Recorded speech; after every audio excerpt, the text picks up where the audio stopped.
Hey everybody, welcome back. Just a quick update. The R50 Mini got a big hole in the top of the piston, which I should get a picture, should be here in the next couple seconds. Down, took the head off and found there's the whole corner of the piston was gone. Like I said, I'll get a picture up in the video so you guys can see it.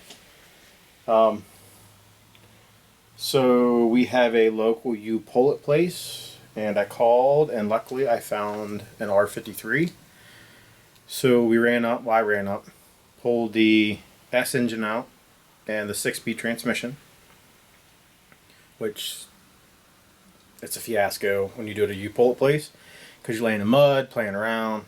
I have some video of it, which I'll put in some of the videos here, but so the things I've learned with the R50, R51, and the difference between those two and the S engine. S has forged rods. It has like a deep dished pistons, which lowers the compression. The exhaust valves are, I forget how many millimeter bigger, but it's just a snot hair bigger to get the air out of the exhaust. And the crank main bearings, I think it is, are just a snot hair bigger, which changes the stroke. So if you plan on running an R50 with a turbo on it, you're going to need you can get away with putting the forged rods out of a R53 in it and the pistons. You're going to need a head off of an R53. And then when you buy your head gasket, you're going to have to get the 1.2 mil, which is almost double the factory head gasket, which gives you that much more clearance. But I lucked out. I got a motor and transmission for a couple $100, which is a steal if anyone knows anything. So, like I said, differences so far is the water pump. The water pump on the S engine is in the back, and it has a gear that runs off of the supercharger. And the R50 water pump is on the front and runs off of a belt. But the blocks are the same, so there are actual like portholes. And if you look on an R50 engine from the front, like if you're looking through your grill, the water pump's on the left, but if you look on the block on the right, there's two bolts and a plate. If you pull that plate off, that is where the R53 water pump bolts in, and vice versa. So I just need to switch the plates around on mine on the new engine and put my R50 water pump in the front. What else is different? The flywheels are different.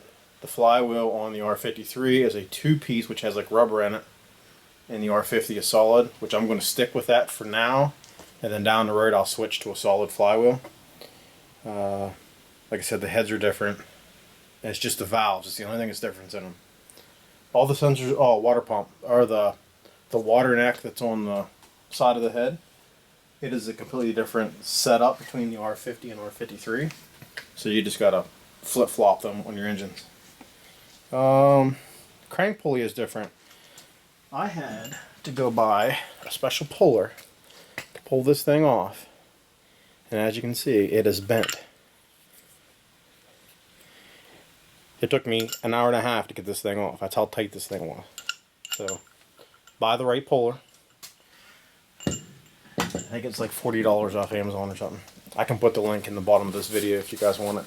Now the R50 has a completely different crank pulley. It's not solid like that. It has like 3 ears, which I'll be able to use my 3-jaw puller to pull it off, which I haven't done it yet.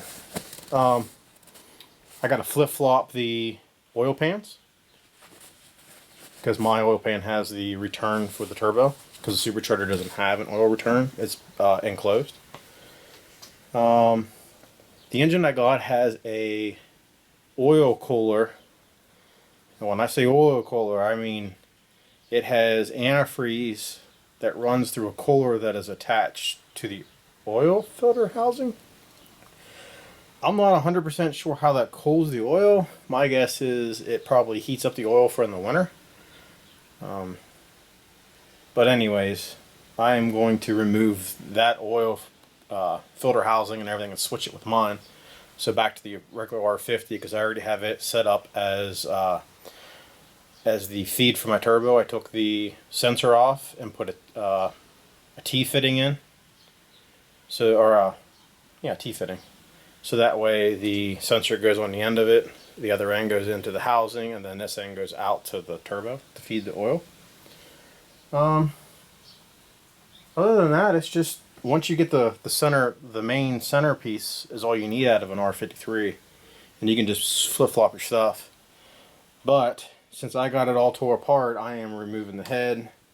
I'm going to replace the head gasket on this, and the timing set, because I bought the whole set. I think it was $80 for the head gasket kit, which gives you the head gasket, the exhaust and intake gaskets, valve seats, which I haven't figured that one out yet, the valve cover gasket, and then I got a timing set, which was like $40, and it's the same for the S and the base model, and it comes with all your gears and your guides and tensioner.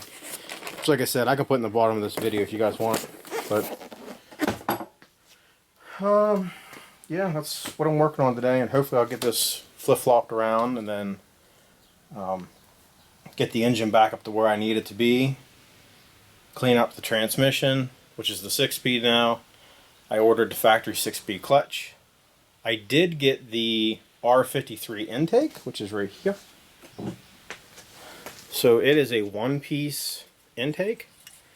It has the R53 injector still in it.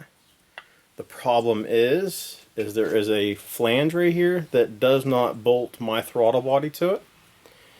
So I'm eventually going to have to machine an adapter plate that goes from these 3 bolts to the 4 bolts that are in the intake. Or the throttle body, sorry. But for now I'm going to put my factory back on so I can keep rolling. But alright, I'm going to end this video and I'm going to start tearing this off and getting the head off. So thanks for watching.